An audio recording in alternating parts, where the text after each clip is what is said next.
अस्सलाम वालेकुम। मैं हूँ फ़ायज़ा और आप लोग देख रहे हैं टेक ट्यूशन्स। जैसा कि आप लोग जानते हैं कि हम लोग अपनी एक्सरसाइज नंबर 1.1 कर रहे हैं 9th क्लास की मैथ्स की बुक से। आज हम देखेंगे कि प्रॉपर्टीज़ ऑफ रियल्स नंबर कौन कौन सी हैं। सबसे पहले हम देखते हैं properties of real numbers with respect to addition, यानी एडिशन की प्रॉपर्टीज़ रियल नंबर्स की क्या होती हैं, जिसमें प्रॉपर्टी नंबर 1 है क्लोजर प्रॉपर्टी। क्लोजर प्रॉपर्टी में हम देखते हैं कि the sum of two real numbers is also a real number, कि दो रियल नंबर्स को अगर सम किया जाए तो जो आंसर आएगा वो भी एक रियल नंबर ही होगा। यहाँ पर अगर हम देखें 5 और 7 दो नंबर्स हैं जो कि रियल नंबर्स हैं। अगर उन दोनों को ऐड करें तो हमारा आंसर आता है 12। 12 भी एक रियल नंबर है। इसी तरह अगर नंबर फ्रैक्शनल हो, जैसे 2/3 या 5/3, अगर हम 2/3 और 5/3 को ऐड करें तो जो आंसर आएगा 7/3, वो भी एक रियल नंबर होगा। अब देखते हैं कि हमारी सेकंड प्रॉपर्टी क्या है। हमारी सेकंड प्रॉपर्टी है commutative property with respect to addition. Commutative property with respect to addition says कि अगर हमारे पास दो नंबर a और b हैं और दोनों को हम ऐड करते हैं तो a प्लस बी की प्लेसमेंट जो भी हो, a plus B always equals to b plus A. For example अगर हमारे पास दो नंबर्स हैं 3 प्लस 5 या 5 प्लस 3, दोनों कंडीशंस में आंसर सेम होगा। ये हमारी commutative property with respect to addition है। Third property with respect to addition है associative property with respect to addition. Associative property with respect to addition में हम ग्रुपिंग को, नंबर्स की ग्रुपिंग को कोई सी भी ग्रुपिंग कर लें, हमारा आंसर सेम आएगा।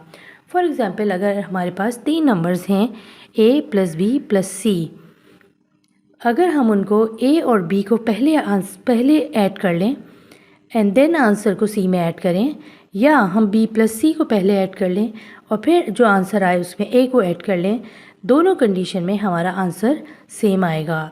This is called associative property with respect to addition. Number 4, additive identity. Additive identity is zero. Additive identity is zero का मतलब है कि कोई भी नंबर अगर उस नंबर में हम ज़ीरो को ऐड करें तो आंसर जो होगा वो सेम नंबर ही होगा। लिहाजा एडिटिव आइडेंटिटी जो है वो हमेशा ज़ीरो होती है, कि इस ज़ीरो को हम मैथ्स में किसी नंबर में भी ऐड करें, आंसर वही नंबर आएगा। रियल नंबर की आखिरी property with respect to addition है एडिटिव इन्वर्स। एडिटिव इन्वर्स का मतलब है किसी भी नंबर के लिए उसका इन्वर्स उसकी इन्वर्स साइन के साथ होगा। फॉर एग्ज़ाम्पल 5 का इन्वर्स होगा -5, जबकि -32 का एडिटिव इन्वर्स होगा 32। क्योंकि एडिटिव इन्वर्स कहा जा रहा है, लिहाजा एडिशन के साइन को हम चेंज करेंगे। फर्स्ट एग्जाम्पल में एडिशन का साइन +5 है, जब इसका इन्वर्स करेंगे तो इसका एडिटिव इन्वर्स -5 होगा। इसी तरह सेकेंड एग्जाम्पल में -32 नंबर है, लिहाजा इसका एडिटिव इन्वर्स +32 होगा। यहाँ हमने पॉजिटिव का साइन नहीं लगाया क्योंकि आप जानते हैं कि पॉजिटिव का साइन जब किसी नंबर के साथ कोई भी साइन ना हो तो इट मीन्स कि उसके साथ पॉजिटिव का साइन है। आइए अब हम देखते हैं कि properties of real number with respect to multiplication कौन सी हैं। इसमें सबसे पहली प्रॉपर्टी है closure property. Closure property, real number with respect to multiplication is just like addition. It says कि product of two real numbers is also a real number. First example, if 5 and 7 are real numbers, then their product 35 will also be a real number. 7 और 5 को multiply करने पर answer जो 35 आ रहा है वो भी एक रियल नंबर ही है।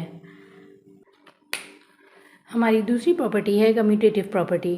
कम्यूटेटिव प्रॉपर्टी में दो नंबर्स a एंड b को हम जिस पोजीशन पर भी रखें, answer will be same. If we do a multiply b and if we do b multiply a, the answer should be same.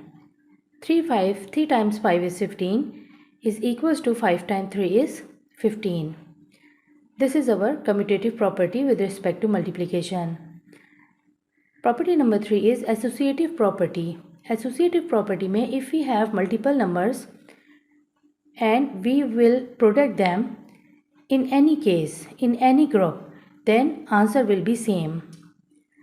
अगर हमारे पास 3 नंबर हैं A, B और C, अगर हम पहले A और B को मल्टीप्लाई कर लें और फिर उस आंसर को C से मल्टीप्लाई करें, या पहले हम B और C को मल्टीप्लाई कर लें और फिर आंसर को A से मल्टीप्लाई करें, दोनों कंडीशंस में answer will be same. Property number 4 है मल्टीप्लिकेटिव आइडेंटिटी. मल्टीप्लिकेटिव आइडेंटिटी में जब किसी भी नंबर को हम 1 से मल्टीप्लाई करते हैं तो answer will be the same number. A multiply by 1 is always equals to A. For example, if we multiply 5 by 1, the answer will be 5. And if we multiply 131 by 1, the answer will be 131. कोई भी number हम ले लें, कितना ही बड़ा number हम क्यों ना ले लें, अगर हम उसको 1 से मल्टीप्लाई करेंगे तो आंसर वही नंबर होगा. नेक्स्ट प्रॉपर्टी है हमारी मल्टीप्लिकेटिव इन्वर्स. मल्टीप्लिकेटिव इन्वर्स में हमारे पास कोई भी नंबर होगा, हम उसका इन्वर्स ले लेंगे. फॉर एग्जांपल हमारे पास अगर है नंबर 5 तो इसका मल्टीप्लिकेटिव इन्वर्स होगा 1/5. यहाँ पर इसको हम 1/5 हमने क्यों लिखा, इसको हम अच्छी तरह समझ लेते हैं कि 5 के नीचे क्योंकि कोई भी नंबर नहीं है तो हमेशा इसके नीचे जो नंबर होगा वो होगा 1. जब हम इसका मल्टीप्लिकेटिव इन्वर्स करेंगे तो ये 1 ऊपर आ जाएगा न्यूमरेटर में और 5 डिनोमिनेटर में चला जाएगा और हमारा आंसर होगा 1/5. सेकेंड एग्जाम्पल जो है वो है 32/65. जब हम इसका मल्टीप्लिकेटिव इन्वर्स करेंगे तो -65/32, माइनस जो है वो पूरे फ्रैक्शन के साथ है, लिहाजा वो 65 के साथ भी लिखा जा सकता है और 32 के साथ भी. और इसका मल्टीप्लिकेटिव इन्वर्स होगा 65 will be in numerator and 32 will be in denominator. Additive inverse में हम उसकी एडिशनल साइन को चेंज करते हैं, जबकि मल्टीप्लिकेटिव इन्वर्स में हम उसको रेसिप्रोकल कर देते हैं. अगर आप मैथ्स में कोई ख़ास टॉपिक समझना चाहते हैं या इसी एक्सरसाइज में कोई बात डिटेल से पूछना चाहते हैं तो कमेंट बॉक्स में हमें बताइए. टेक ट्यूशन की लेटेस्ट वीडियोस देखने के लिए इसको लाइक और सब्सक्राइब करना ना भूलें.